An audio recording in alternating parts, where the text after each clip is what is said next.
All right, welcome everyone to this Q&A. Again, I want to welcome everyone to this Q&A. A few questions came in that, whatever, interesting questions. One is someone before they convert. So what we're going to call a JIT, Jew in training, right? Someone before they convert. Is it possible that they receive their reward in this world and get wiped out in the next one? Right. So is there any difference between, in this case, a Jew and a non-Jew? Right. Maybe there shouldn't be any difference. In other words, let's say you have a Jew, right? If God wants to wipe them out in the next world, so he'll give them the merit, the reward for whatever mitzvah they've done in this world. Meaning they're so bad that God's not going to give them a portion of the world to come. Because of that, he still has to reward them. He has to give them a reward for something they've done in this world. That's good. They helped Granny cross the streets. They gave money to charity, right? You know, a worthwhile charity, let's say. They did something to warrant a portion in the world to come. Or let's say better. They did something in order that they have to get reward in this world, but they're so bad, God's going to wipe them out. He's going to wipe them out in the next world. Now, there are a number of things. A non-Jew, if they don't keep the Noahide laws, right? There are a number of laws liable for death penalty. Now, what does liable for death penalty mean? Exactly that. They don't have a portion of the world to come. Right? When they die, they go poof. Their soul goes poof. Nothing happens. Right? Absolutely nothing happens. So the question is, before they convert, could they get wiped out? Yeah, they could. They could lose their portion of the world to come just like a Jew. Right? If they're liable for death penalty.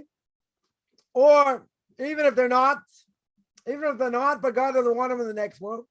So God has to reward them. Right? So what's he going to do? He'll reward them for whatever mitzvah they did in this world. And then he's going to wipe them out.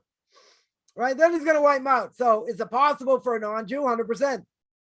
I would say it's more possible maybe by a non-Jew than actually a Jew. Why? Because the non-Jews, there are a number of things they're liable for death penalty. There's no warning here. Technically speaking, a Jew, if they see a non-Jew go into a church, bow down, they can kill him straight away. No questions asked. There's no warning. They don't have to be warned. Right? If they do something that goes against the Noahide laws where they're liable for a death penalty, there's no warning. By a Jew, different issue. By a Jew, a different issue over here. So they could receive their reward in this world and get wiped out in the next. No difference between a Jew and a non-Jew.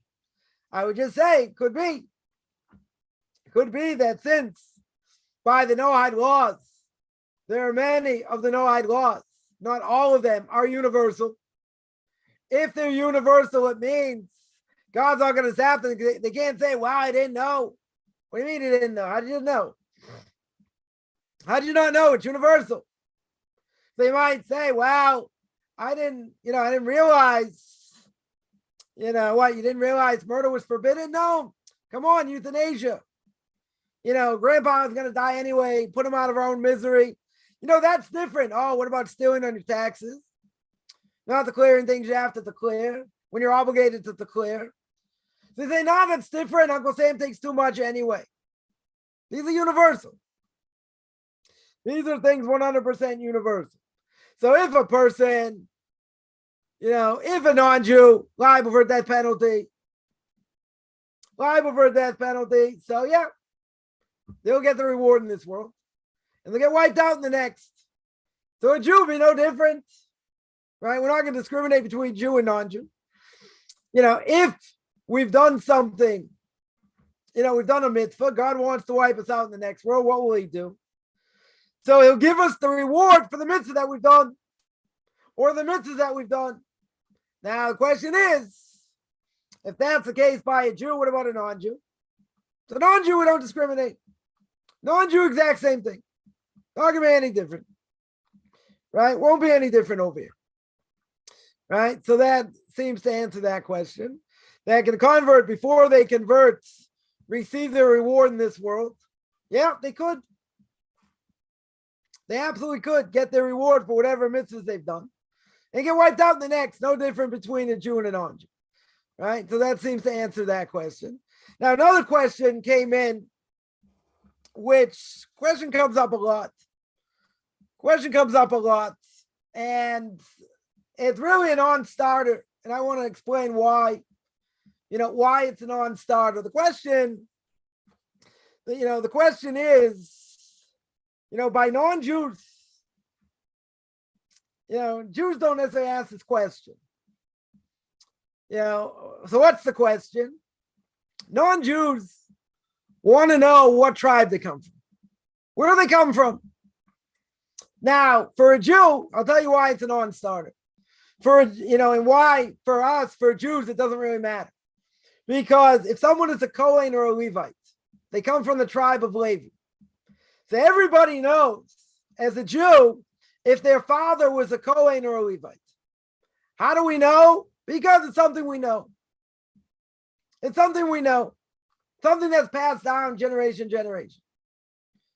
So therefore, a person would know if they're a Kohen or a Levite. Now, practically speaking, right? And this is where it comes in. Someone who's a Kohen, right? Father was a Kohen. When it comes to the tribe, we go after the father, not the mother. By the person being a Jew, we go after the mother, not the father. Right? So now, someone whose father is a Kohen or a Levite, right? If they're a Kohen or a Levite, practically speaking, what ramifications does it have today? So if a person's a Kohen, so they bless the congregation outside of Israel on Rosh Hashanah, on Yom Kippur, on Sukkot, on festivals, right? On Passover, on Shavuot, right? At that time during the service, the additional service, Musaf, they bless the congregation. What else does a Kohen do today? Kohen gets called to the Torah first, right? If there's a Kohen there, he gets called to the Torah first, the Levite second, and then everyone else. There are certain tithes that can be given, in the land of Israel to a Kohen or a Levite, but just about everything else. There's nothing else that matters. Nothing else that matters today for a Kohen or a Levite. Now, let's say the father, and again, we go after the father, right? So is the father a Kohen or a Levite? Regardless, let's say he's a Kohen. Okay. Let's say he's a Kohen. And let's say that the father's Jewish. We'll make it easy. There are no questions that the father's Jewish. Okay. What if the mother's not Jewish? Is the child a Kohen or a Levite? No. Child's not Jewish. 100% the child's not Jewish. So if there's a question whether the mother's Jewish or not, okay, then the question is, who's that child? Who can that child marry? Right? Who are they allowed to marry? Maybe we take all the stringencies. Let's say if a Kohen, where it applies to a Kohen, because a Kohen can only marry certain people. He can't marry any Jew. Any Jewish woman's been with other men, right? That makes her forbidden to him. He can't marry convert. Can't marry divorce. Can't marry convert. Can't marry divorce. Right? He's got a certain pedigree that's above everyone else. So that's if the father's Jewish. If the father's not Jewish, or you don't have proof he's Jewish, they're not a Kohen or a Levite unless you have proof. You got to have proof. Now, practically speaking, what in the world does it matter? for a Kohen or a Levite. They can eat truma. Wife, kids could eat truma. We don't have truma today. We have tithes today. True. In the land of Israel. We don't have the same thing we used to have. So if that's the case, are there any other practical ramifications other than the ones that I mentioned? No. There are no practical ramifications. Let's repeat that. There are no practical ramifications. Not only that, even after conversion. Even after conversion, is a convert going to be a Kohen or a Levite? No. No offense. You're not. Why not? Because you weren't born into it. I also wasn't born into it. And most Jews, 99% of all Jews also weren't born into the tribe of Levi. They're not a Levi or a Kohen. It's only a small percentage. So practically speaking, there are no practical differences here. Doesn't matter. Totally doesn't matter. Now, someone's going to ask, okay, if you're a Jew or even a convert, let's say better. Even if you're a convert, which tribe are you going to come from? Does anybody know? If they're not a Kohen or a Levite, they come from the tribe of Levi? No. Nobody knows. We do understand, the tribe of Yisachar and Zvulun, right? Yisachar, or Zvulun. Yeah, one of them that they make money and they support the other tribe that is sitting and learning. Okay. So can a person take that on to help support someone sitting and learning? Yeah. Does that mean they're from that tribe? No. Doesn't mean that. Doesn't mean that at all. So in the end, comes along Elijah the prophet. Elijah the prophet is going to announce the Messiah is coming. And then after everything's done, whoever survives, then he's going to say, okay, you're from this tribe. You're from that tribe. Yeah, whatever. Because if you're not a Kohen or Levite, doesn't matter. See, if you're a Levite, prime property, right? If that Levite survives, come back to Jerusalem, live in the old city, prime property, worth millions today. Millions. Right? It's unbelievable how much property is worth there. Otherwise, there's no other ramification. None. Right? People have to be careful also. People get caught up in, zodiac signs and other things and what they mean and what they represent. It's all rubbish. It all doesn't matter. It's all irrelevant. Why do I say it's irrelevant? Because it is. It doesn't have any practical ramifications. Not in your DNA, not nothing. Especially if someone's a non-Jew. Doesn't matter. And if it doesn't matter, don't worry about it. Because there's no practical ramifications. But I want to know. People tell me, and I hear this a lot. People say, I want to know what tribe I'm from. Good luck. You're never going to know. You're never going to know till the Messiah comes, till Elijah tells everyone. Whoever survives. Which tribe you're part of. Right? And if I'm from this tribe or that tribe or the other tribe. Does it really matter? Are there any practical ramifications? Could be what area in the land of Israel you live in. Okay, maybe. But does it have any other practical ramifications? Right? If a person's not a Kohen or a Levite, any other practical ramifications? No. Zero. Why do people get caught up in it? I have no idea. I know people get caught up in it because I get questions a lot. Which again, keep in mind, you're not gonna be a Kohen or a Levite unless your father is a Kohen or a Levite. But that's only gonna be if the mother was Jewish. If the mother's Jewish and if the mother's not Jewish, doesn't matter what the father is. Even if he's a Kohen, that child will not be a Kohen. That child will never serve in the temple, in the next temple. Never. And if it was a Levi married a non-Jew, kids aren't going to sing in the temple either. Doesn't have the status of a Levite, loses it. Because the mother's not Jewish. Doesn't matter if the father's a Kohen or a Levite. Totally irrelevant. Depends on the mother. If the mother's not Jewish, doesn't matter. If you don't have proof, so you don't have proof.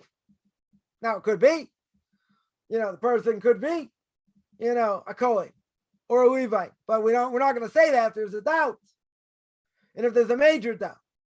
But in any case, all these questions are pretty much moot because there are pretty much no ramifications today. If there are no ramifications today, what in the world doesn't matter? Doesn't matter because there's no practical ramification. I understand a person will say, I want to know. I want to know which tribe I'm from. No one is going to know till Elijah the prophet comes.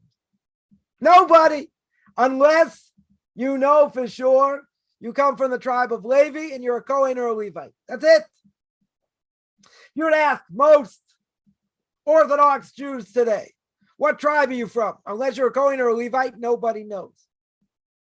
But isn't it important to know who says? Why should I care either way what tribe I might be from? What practical ramifications going to have? Zero. Not going to have any ramifications at all. So therefore, Coffman's law is, don't worry about it. It's irrelevant to your life. And even a person would be from a Kohen or a Levite. 99% is also irrelevant. The only question who you can marry if you're a guy. Right? If the guy is a Kohen, forget about a Levite. Doesn't apply to him. If he's a Kohen, certain women he can marry. Certain women he can't marry. That's a practical ramification. Otherwise, no practical ramification. And I think people, JITs, what we'll call a Jew in training, get caught up in things that have no relevance at all. None. Or very little. In other words, they're taking what is crucial and pushing it aside, and something that's totally irrelevant, they're putting at the top of the list. Right? It doesn't make any sense, doesn't make any sense. I understand people want to know. People want to understand. There's no problem asking questions. Right? But if it's got no practical ramifications, who cares? Maybe it's like this, maybe it's like that. But I have no practical ramifications. And if you're in the tribe of Judah, or the tribe of Zvulun, or the tribe of God, what does it matter? Maybe it don't matter which piece of land you're going to live in the land of Israel at the end of days. Are we there yet? No. We're close, but we're not there. So there are no ramifications. None. Nothing to worry about. Somebody asks,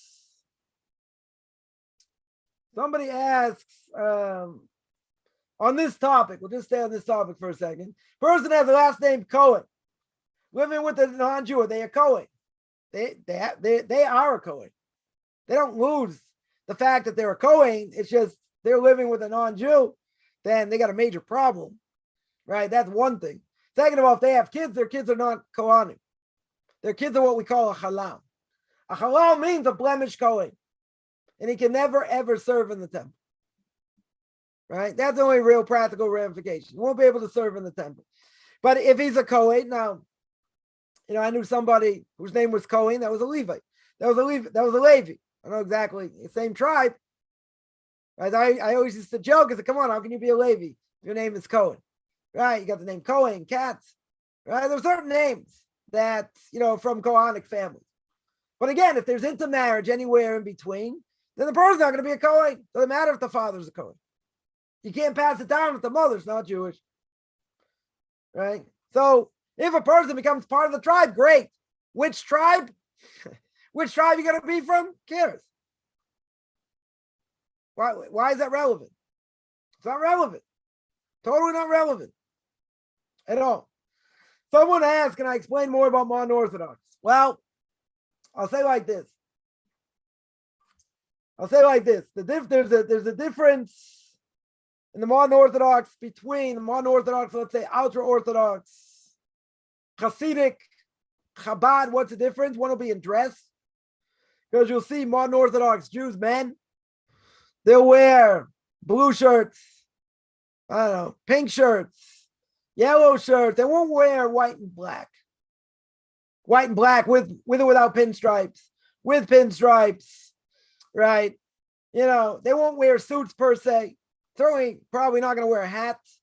I mean, some might, but probably most won't. But so dress is one issue.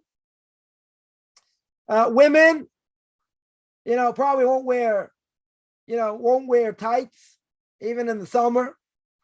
right? Maybe in summertime, they won't cover their legs. Maybe they'll cover their legs with socks, which, according to many rabbinical authorities, from the knee down has to be covered, a Torah obligation.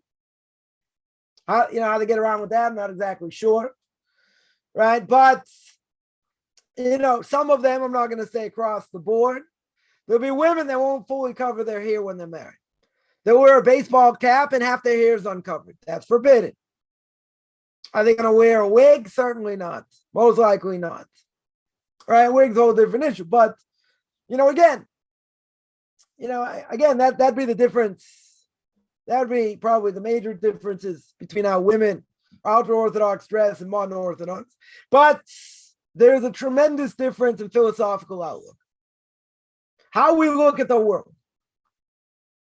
So in the modern Orthodox world, again, I'm not going to say everybody because there are, some out there that are very, very strong, right, in their beliefs, in the way they dress and all that. And that is, how do they look at the secular world? Now, a lot of them have 2 feet in the secular world, a quarter of a foot in the religious world, which means by them, again, I'm not saying across the board, but there are a lot of people in that world. They go to ball games. They watch movies. They interact with men outside of their husband. I'm not saying that they're doing anything wrong, but, they could have friends that are men. In the ultra-Orthodox community, that's unheard of. Or it should be unheard of. Why? Because, again, things can happen. This can happen. We put boundaries among boundaries to make sure things don't happen. Even by brothers and sister-in-laws, things can happen. Doesn't mean they don't talk to each other. But the interaction is, minimal. Let's say, it doesn't mean they don't get together. But, in the modern Orthodox world, they're not going to say anything wrong with that. They'll call each other by their first name. Right? They don't say anything wrong with that. And they'll say, secular, it's important to have a secular education. That's also a major difference. In other words, even the ultra-Orthodox world will say, there's an obligation to put food on the table. True. And when a person gets married, and the husband, has to, he's agreed in certain terms, in the ketubah, the marriage document, right? One of them, he's got to support his wife, got to give her clothing, got to give her a house. Then he has to buy it necessarily, right? But, he has to take care of her needs, conjugal rights, got to take care of that, right? So, yeah, we also have to live in the world. We're also part of the world. The question is how you view it. Is it, means in and of itself, to work, make a lot of money, this, that? No. You got to put food on the table. It's true. You got to survive. That's true. But we look at a lot of that as being bad. Now, in the modern Orthodox world, you can also say, okay, these values maybe, not so good, but, they won't think there's anything wrong with going to museums, or, going to sporting events or watching movies. They won't think there's anything wrong. It's part of society. I can enjoy society. Why can't I have the best of both worlds? So I will tell you, that's how I became religious through the modern Orthodox world. But you can't straddle both worlds. You can check this out for yourself. I did. It doesn't work. It doesn't work. And the vast majority, and this was a big thing for me, and that is the vast majority of rabbinic scholars today are not coming out of the modern Orthodox world. They're just not. Because their emphasis is not on producing rabbinic scholars. If a modern Orthodox parent, their son had a choice, right? Their son had a choice to become a rabbi, a doctor, an accountant, or a lawyer.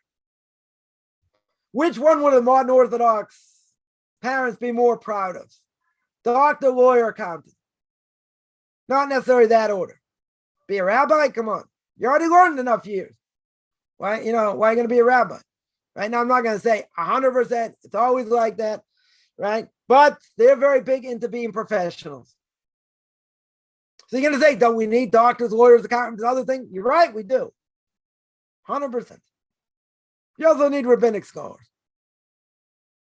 Now, why is it, and this is very easy to show, why is it, here in Israel, give an example. A number of years ago, the chief rabbinate appointed 22 rabbinic court judges. 15 out of 22 came from my camp, came from the ultra-Orthodox camp. It's discrimination. What about the modern Orthodox? What about them? 58% came from the ultra-Orthodox camp. It's going based on criteria. What's the criteria? Knowledge. Knowledge. If it's based on that criteria, I'm not saying a modern Orthodox, rabbi can't have that knowledge. So why aren't they producing like we're producing? Because there's much more of an emphasis on scholarship, rabbinic scholarship in the ultra-Orthodox community than the modern Orthodox community. That's just the way, that's what it is. 100% that's the way it is. Start from the inside. Now, does that mean they don't have rabbinic scholars? No. Right? I had someone, tell me that and say, you're telling me, they asked me, you're a traitor, why'd you leave our camps? I told them they can't produce rabbinic scholars. They said, what? You telling me we don't have rabbinic scholars? I said, no, I didn't say that. I said, you can't produce. Right? I'm not saying they don't have any, but I see people I went to yeshiva with, God forbid what they're doing. As quote unquote rabbis. God forbid what they're doing. Do I have respect for their knowledge? No, I don't.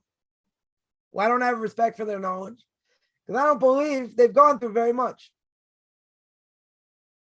How do we gauge?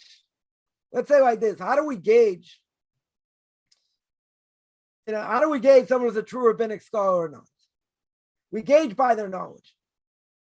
We gauge how much Torah has gone through them. How much have they learned if they've gone through Shas? They've gone through the entire Talmud in depth. Or they learned a little bit here, a little bit there, and they know how to make good sermons. That's the second reason why I left that world, because I felt if I would become a rabbi in that world, I wouldn't know very much. And here, so, thank God my Rabbi convinced me of that. And he said, just sit and learn as long as you can. And I did. And it's a huge difference. He basically said, if you get an opportunity to sit and learn, why you want to go out and be like a Mickey Mouse rabbi? He said, go sit and learn, go through everything you need to go through. And he said, I promise you, when you go out, you go out like fire. Just didn't tell me it'd be a lot harder to have a full resume and not be able to find a job because people will be afraid of your credentials. Right? But he's 100% right. The knowledge I have, now, or when I, want to go out a number of years ago, totally different than what I would have done if I would have gone out 10 years before. Now, not everyone has the opportunity to sit and learn for many years. True? It's also true. I had that opportunity. So is that knowledge that I've gained? It's worth millions more than someone who spent 2-3 years and then they went out. Now, I would say, my biggest ego, or ego, as we would say here in Israel, could I have an effect on a community even 20 years ago? Yeah, I could have, probably. But my knowledge today is much different, way different. So that, that influence is much greater, much, much greater, because the knowledge base is much greater. Now, I'm not going to say they don't know anything. I'm not saying they don't learn on their own. It's not the same. It's a different type of knowledge. Different type of knowledge. And the problem is there are people who think they know more than they do. And they rely on things they probably should never rely on. I've seen that firsthand. Again, I'm not going to say everybody. There are people out there doing good things, that are serious B'nai Torah, that learn, and really learn and really know. Very good. That's great. I'm not going to say that's the majority. I don't think it's the majority. Because the emphasis is not on that. And if the emphasis is not on that, so what kind of rabbinic scholar are they going to be? And again, I've seen what people I went to yeshiva with and what they're doing. I sort of check up on people here and there. Maybe total waste of time, probably. But I want to see how far people have gone. And every time I see how far someone's gone, I tell my wife and I thank her for getting me out of it. Because I was being groomed to be something big in the modern Orthodox community, and thank God I got out of it. And then I developed the connection with my Rebbe, and let's say the rest is history. But it's a scary thought, very scary thought, right? So there's a difference in dress, there's a difference in world outlook. And the difference in world outlook is the difference between night and day, how they look at the world. But I remember, I was at Yeshiva University for a year, and I was in rabbinical school there for a year. And there was somebody there getting rabbinic ordination at the same time going to law school. Now, is everybody going to be like that? No. Well, someone who's trained to be a rabbi, you're not doing anything else on the side. You're not becoming a lawyer, doctor, this, that, usually. The emphasis in the outer Orthodox community is knowledge. It's how much you know, how much you learn, how much you've gone through. It's not that way in the secular world. Or let's say better, in the modern Orthodox world. That's not the case. They're very big in having professions and having secular knowledge, even for secular knowledge's sake. Not just, I know this, I know that, whatever. But to be more well-rounded. What? It's forbidden to read Dostoevsky. It's forbidden, to know about Socrates and Aristotle. Why? Why can I learn this stuff? Because it has a negative effect. Can have a negative effect. The Rambam, just keep in mind, wrote the book, The Guide for the Perplexed, because there are a lot of Jews during his time going astray from secular philosophy. Aristotle, Socrates, Plato. So he wrote this whole book demolishing their philosophy. So Jews who would read it would stay on the right path. Today, that book is irrelevant today, because most people are just based in desire. They're not based in philosophy. Philosophy doesn't really matter. So that's what I would say are probably the major differences, between modern Orthodoxy and, let's say, ultra Orthodox. I mean, I think, again, there's a wide range in the modern Orthodox world, but at the same time, they look at things very different than we would, in a lot of different things. Someone asked why all 7 nations of Canaan were created. I don't know, why is anyone created? They had a purpose, whatever their purpose in the world is. They had a purpose as a nation. Question is, why did God wipe them out? He wiped them out because of how immoral they were and how bad they were. They weren't created just to be wiped out. Everyone's got free choice. They didn't have to be. Right? There's only, we'll give an example. Right? Not exactly the same thing, but there's one part of the body that was created and its only purpose is to be taken off. Right? That's by the foreskin of a male. Keep this clean. Right? That part of the body, what's the purpose of it? To take it off. That's the purpose. Now, the appendix, doctors coming out now saying what purpose the appendix has. Right? But, it's been a question for a long time, what the purpose of the appendix is. And if it ruptures, you have it taken out because it could, it could kill you. Right? So it's got a purpose somewhere. We just, we don't necessarily know what it is per se. They are coming out with different ideas today, what the purpose may be. Right? Nothing's created for no purpose. In other words, the Canaanites are not created just to be wiped out. That's not their purpose. Now, it could be because of what they did. They deserve to be wiped out, but that's not why they're here. The people of Amalek, we don't know who they are today, but the people of Amalek, we have an obligation to wipe out if we knew who they were. They weren't created to be wiped out. They did to themselves. They started with the Jewish people. Right? The beginning of all nations starts with Amalek. Right? And what did they bring? They brought atheism to the world.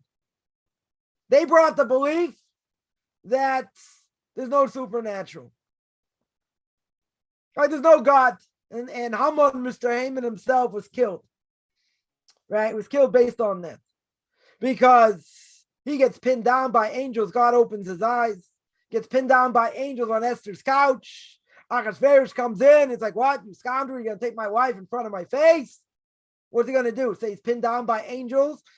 What would Achashverosh say? He'd say, you're Amalek. Amalek doesn't believe in supernatural. You don't believe in angels. Killed by his own model. Right? So to speak. So the Amalekites are not created just so we can wipe them out. They did it on themselves. They did it to themselves to be wiped out. Their choice. Do we want them to do what they did? No. But there are repercussions. So people are not created just to be wiped off the face of the map. That's not what they're here for. We all have free choice. Right? So Torah tells me if they do certain things, this is the result. This is the end result. That's not what God wants. That's not what God's interested in. But since they did it, why is that punishment so severe? We don't know who Amalekites are today. Even though many say to Germans during World War II, may their name be blotted out, may they rot wherever they are.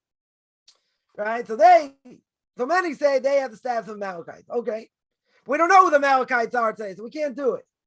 So what does it mean to wipe them out? Wipe out what they brought to the world. They brought doubt to the world.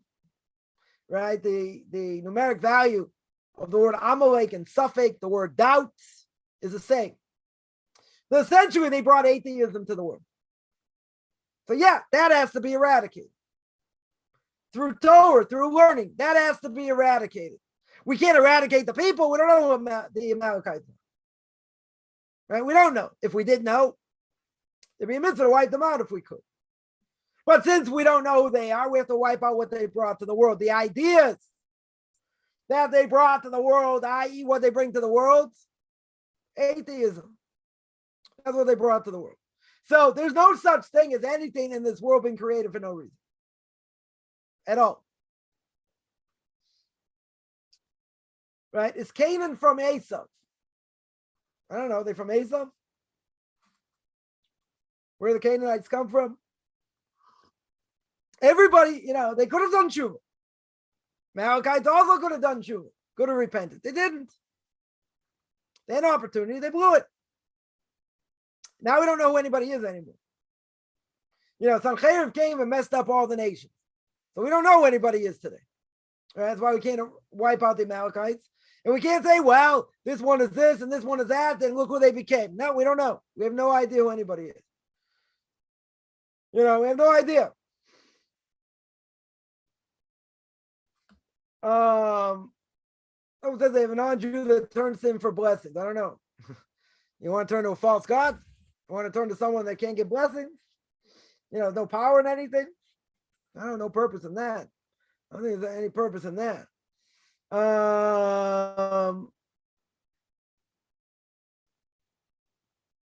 So someone asks, okay, the rabbi wears black and whites, and his wife dresses modestly. Can you enter such a community? Again, you have to speak to people in the community.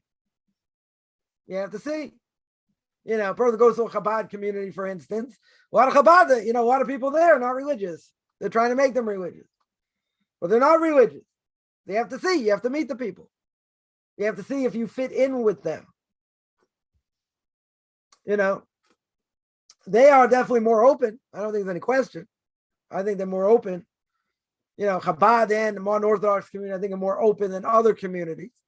But again, there's a price to pay for being in such a community because there are a lot of different styles of what people do, a lot of different gradations of religiosity, some more, some less. There are a lot of different issues. So I would say, you gotta speak to people in the community. Doesn't matter what the rabbi or his wife is. That's good if they're really black and white or whatever, and their philosophy outlook is very good. Right? The question is, what about everybody else? So getting direction from such a person is good. What about everyone else, though? That's why going to a Chabad community is a little bit problematic, because most of the people there you're not going to relate to. Because they're not necessarily religious. Maybe they're not necessarily interested in being so religious. So you got to see. You got to see if it's a good fit. How are you going to see if it's a good fit? You You gotta speak to people in the community. See, what resonates. Do they, what they say, does it make sense? Is it someone you can relate to? So that's a different issue. That's a totally different issue. We need rabbinic scholars today. Yeah, we do. 100%. But we need rabbinic scholars, not afraid to say their piece, not afraid to give over Musar, so to speak, and can't be bought. And they're not dependent on the constituency, meaning that they have to answer to a board. I get it. They're going to be paid. So I've heard some people say better, if you're a rabbi of a congregation, you don't get paid from them. You have another job, so they can't push you around. Right? Board's a problem. Anyone who wants to see how far that can go, read the book Tales Out of a Shul by Rabbi Manuel Feldman. He started the community in Atlanta. His son runs it now. Right? And all the things they went through 50 years ago. Different things. So I always tell people I have to answer to two people. God, well, not really a person. God and my Rebbe in that order. Right? And people have to take whatever comes out of my mouth. They like it, they don't like it, okay. Or people have to hear what it is. They have to hear the truth. Can't be afraid. I was in South America. I spoke the truth. I lost my job. I lost my job and I was stuck in South America. So you're going to say, well, that's the Torah. That's the merit for Torah. You never lose keeping Torah. You never lose. The question is, if you don't stick up for God when you should, and you keep your mouth shut because you don't want to ruffle feathers. And there were so many people, in South America told me, said, wow, we really support what you did, but we can't support you, publicly. Right? Because people there were mafiosos. They had power and destroyed. So I never had a reputation. It didn't matter. Totally didn't matter. Right? And I went from my Rebbe, who cares what people say? Doesn't matter what people say. You got to speak the truth. Even if it costs you a job. Right? Let's say you work for a company. The boss says, I need certain information. It's Lashon Hara. You're not allowed to give over the information. Now, what if the boss says, I don't care if he's religious or not, Jewish or not, and he says, listen, you don't give me this information, this information, you're not coming back tomorrow. So you got to find a new job. Rabbi Chaim, statement for says explicitly, the laws of Lashon Hara. You lose your job. So what's the merit of Torah? What's the reward of Torah? Because you stuck up for God over here. You did what you had to do. You weren't a wuss, as Coffman would say. You weren't a wuss. You stick up for what God says. I cost you your job. What are you going to do? Find another job. That's what you have to do. Doesn't matter. They can't, sometimes you got to protest. If you don't protest, it's like you agree. So, if somebody's been sent who did not keep Shabbos and is watching non-Jews watch, through the wine process, you can't drink that wine. You can't put any rabbinic or any rabbinic supervision on this wine. The wine has to be flushed. How can someone do it? Because he got no scruples. He's got no scruples. And if you've got no scruples, you do what you want. That's not what Torah is. That's not what Torah is.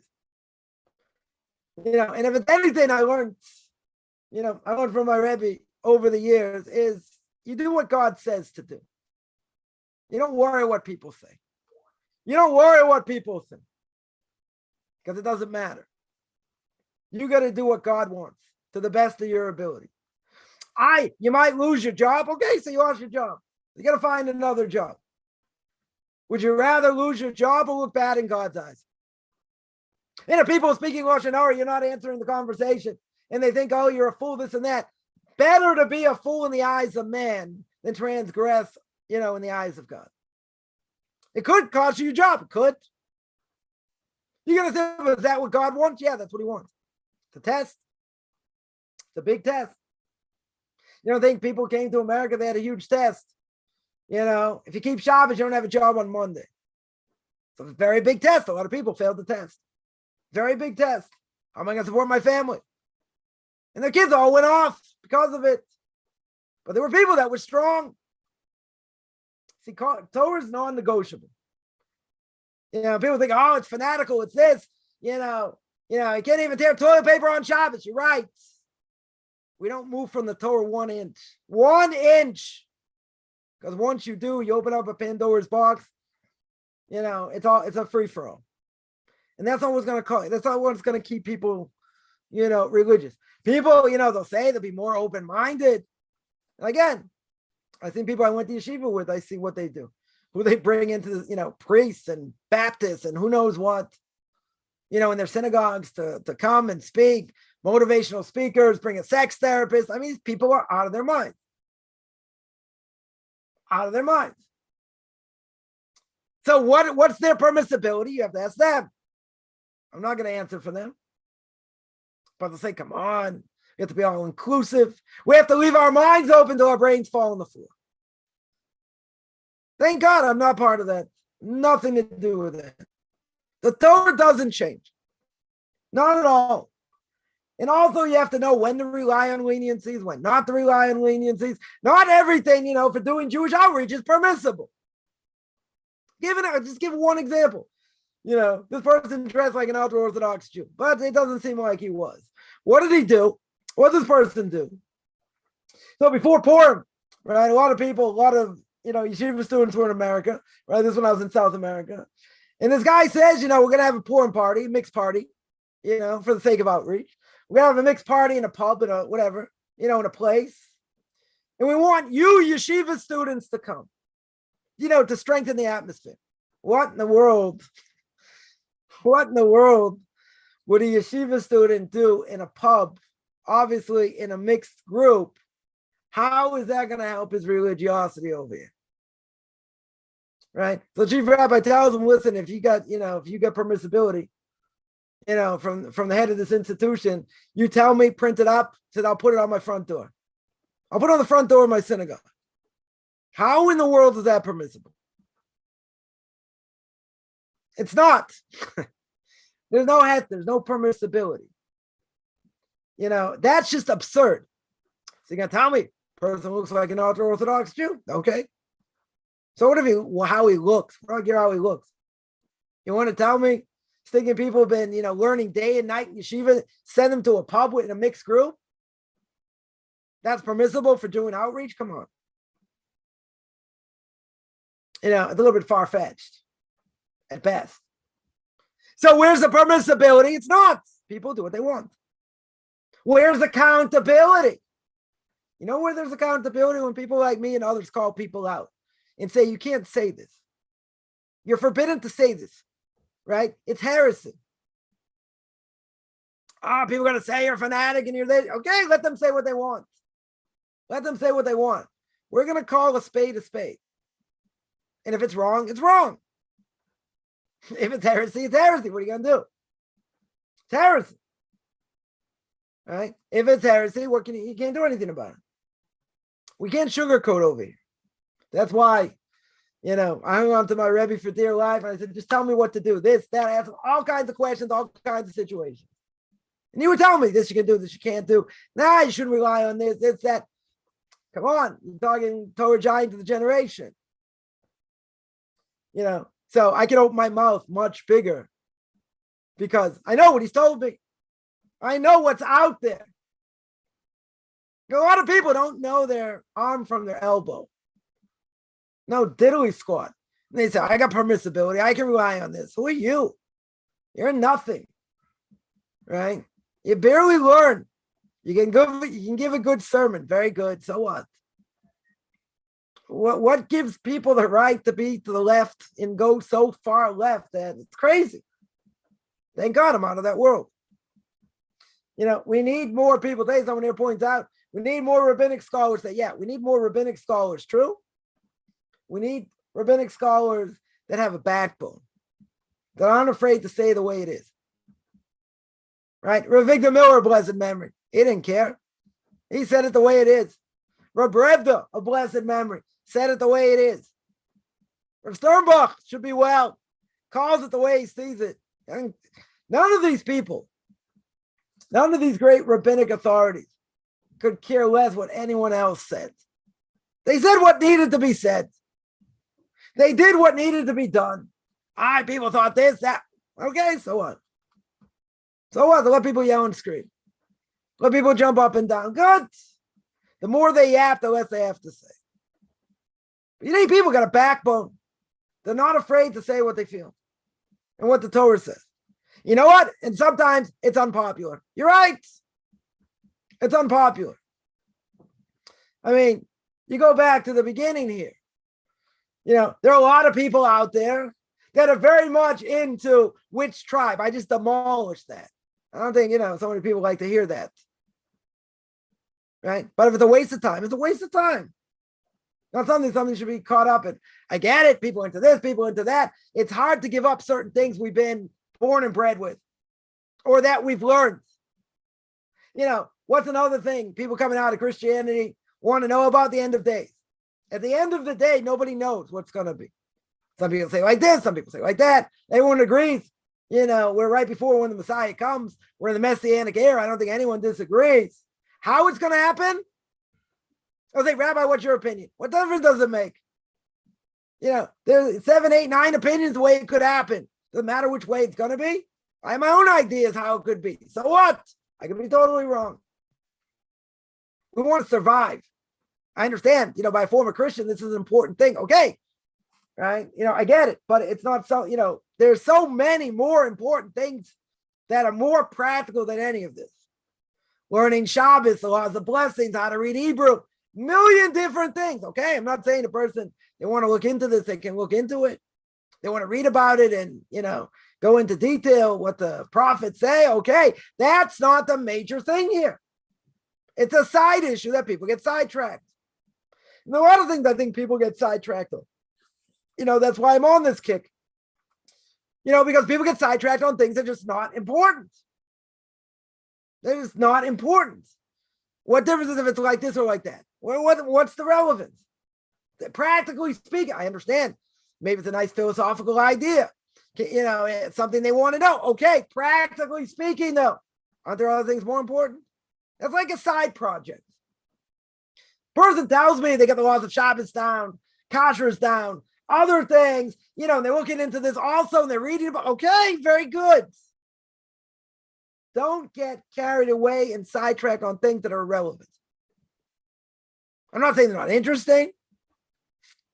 They're interesting. Plenty of things that are interesting.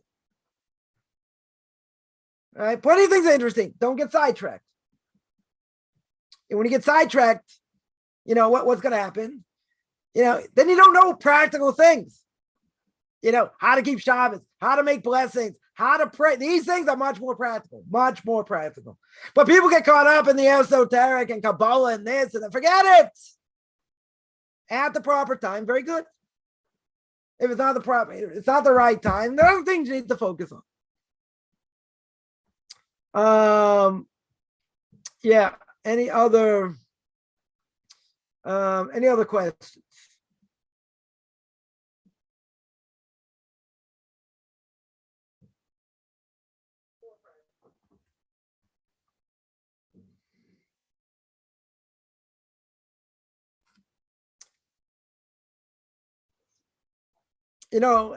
People shouldn't necessarily take this 100% personally. It's not a personal thing. I'm not thinking of one person, who said any of these things, right? I think of multiple people I've seen over the years. Multiple, right? I'm not just picking on anyone here, right? But, the thing is, you cannot get sidetracked. The Ramchal says in Derech Hashem, he says in the way of God, we get sidetracked. We're here to toil in this world, but we have to hit a minimal level in order to have a portion of the world to come. We can't get sidetracked. We're only here for 70 years, King David says. If we have strength, 80 years. That's, and everything over that's a bonus. But what are you using the time for? I'll give one example. So over the years, I've been, I try to cover a certain amount of ground a week, in learning. And, and I stop where I need to stop. I continue where I need to continue. And I try as best as possible not to get sidetracked, not to get off tangent. Why? Because if I get off tangent, what's going to happen? I'll look into this, I'll look into that, and I want to cover a certain amount of ground. Now, does that mean I always cover the amount I want? No, it doesn't mean that. But someone told me, they said, wow, you got such a rigid system. set up, how do you stay disciplined? So I said, listen, I have a certain amount of time I learned this. If I'm in the middle of something to go a little bit further, but I have to cover other ground in other things. You're right, it's a juicy topic, it's a this, but you can't push off one thing for the another. You got to be super disciplined. It's not easy to do. I can tell you, it's not easy to do. Right? But I've been able to do it over time. Because if you get sidetracked, it's over. You get sidetracked. And then, I'll look up something. Let's say, I'll give an example. Usually, when I learn, and I'm looking at the commentaries, we're only going to look at the Rambam. Right? The Rambam gives, elucidates, so many things. If it's not relevant, let's say the main place where it's spoken about, is somewhere else. So that's it. I go further. Because it doesn't have relevance for me here. Unless it's something maybe off a tangent, whatever. But in general, if it's not on topic right now what I'm doing, that's it. I said, okay, next. I'm going to go to the next one. Right? I don't want to cover ground. Right? I want to make sure I cover ground. But at the same time, if it's something that's no relevance here, but has relevance somewhere else, and in the other place, that's where it is, that's where the main place is, I'm not going to waste time here. If this is the main place where it comes up, okay, then I'm going to sit on it. Then I'm going to go through it. But if it's only brought in for something else, no, but yeah, you got to be disciplined. You got to be very, very disciplined. And you got to review, and you have to go through, and you got to do it over and over to make sure you know what you're doing. Again, does that mean you can't learn Chumash? No. Certainly the portion of the week, Torah portion of the week, you should learn. You should definitely learn. Find time to learn. That you have to know what's going on. The basic level. But you got to do that. You got to learn Jewish law. A lot of things. And there are other things that are extracurricular. That are good also. Give you building blocks. But you got to focus on the most important things if you have a limited amount of time. Because if you don't do that, what's going to happen? You're going to be torn in 8 different directions. You're not going to have power over anything. Right? You know what they say, a little bit about a lot of things, so you know everything about nothing. You can't be in 20 different directions at the same time. You can't do it. You got to be focused. You can't lose focus. But we get distracted. Can't get distracted. Right? 100% you can't get distracted. Because if you get distracted, it's over. That's also part of the evil inclination. Yeah, I just want to look up this. Yeah, I just want to look up something else. You got to be very, very disciplined.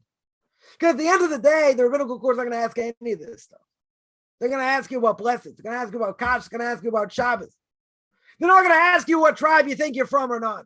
It's an irrelevant question. They're not going to ask you about demons. What do you think about demons? You think they're going to ask you about spiritual forces? No. Not going to ask you about that. Is it good to know about? Yeah, I think it is good to know about. They're never going to ask you about it. All right, they're going to ask you practical things. How you handle the kitchen on Shabbos. What do you do with a hot plate? These things are practical. You know what to do. Are these other things interesting? Yeah. Are they relevant? No. They're not really relevant. It's like something extracurricular. You got a little bit of extra time, you want to look into it, great. But 99% of the time, when you're learning, it has to be focused on practical things. If you don't focus on practical things, you'll never get anywhere. You'll never get anywhere in this process. Never. Even someone who's returning to Judaism. So then you got to learn everything. Great. But practically speaking, you have to know how to keep Shabbos. You have to know how to keep kosher. You have to know what questions are. You have to know about blessings. You have to learn how to learn in Hebrew and prayer. And there's a lot of things. You get distracted. It's over. Someone asked, I'm afraid to use a hot plate. You could use blech. You can put a piece of metal, over an open flame. There's nothing wrong with that. The only problem with that is that the flame goes out. But it's not going to cause a fire because the piece of metal is not going to catch on fire. Right? So if a person's afraid to keep a hot plate, plugged in, so you could do that. If you have an electric or a gas stove, so you cover it with a blech. It's called a blech. A piece of metal covers it. You don't have any problems. Right? Or you can keep the blech, the hot plate also, a lot of hot plates, also have, let's say, a mode that the temperature doesn't go up and down, just stays the same. It keeps the heat within. That's not a problem. Person uses, let's say, a hot water urn. So you heat it up before Shabbos, and then it's got a mode where it stays the same. It just keeps the heat in. Even if you take water out, it doesn't go up or down. It stays the same. So what's the problem with that? It's plugged in. What's going to happen in 24 hours? Nothing. Nothing should happen. But if you're afraid to use hot plates, okay, so get a piece of, you get a blech, you get a piece of metal, covers the stovetop, and that'll take care of the problem.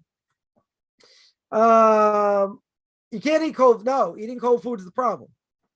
For some of the meals, it's okay, right? You have to eat hot food at least, either Friday night or Shabbos day to show we're not a Karaite. Because Karaites say you can't kindle a fire, so they eat cold things and they sit in the dark. You have to eat something that's hot to show that we're not Karaite. It's one of the reasons we have cholent, because the longer you cook it, the better it is. So you have to eat something hot. You can't eat just cold food. Otherwise, people think you're a Karaite. That's why we eat hot foods in general. Yeah. Any other questions? I'd say Shema Yisrael like a Jew. Yeah. Right. But you can say the first line. You don't have to say anything else. You definitely don't have to say anything else. You don't say the first paragraph. You don't say the second paragraph or third paragraph. You say the first line. That's good enough. Someone asked their violinist, can you play on Shabbos? Nope. Not allowed to play instruments on Shabbos. Not allowed to play instruments on a festival. That's something that I'd have to give up.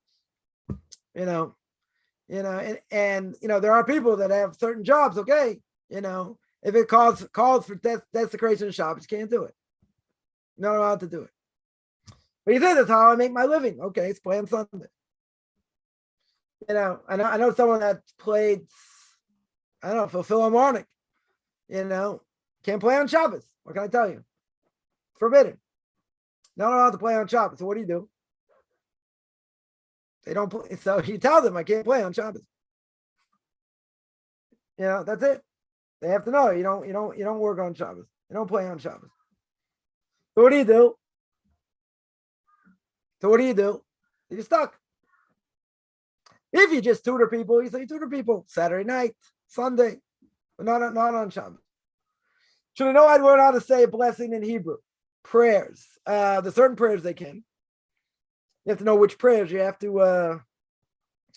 I'm giving classes for Noahide Nations. So if you go to noahidenations.com, so we spoke about prayer. Spoke about prayer and blessings, in general. So if you go there, it's it's a course on the Noahide laws. You can see over there about which blessings to say and when, and how. So whatever, spoke about it, a number of classes over there. Yeah. Any other questions?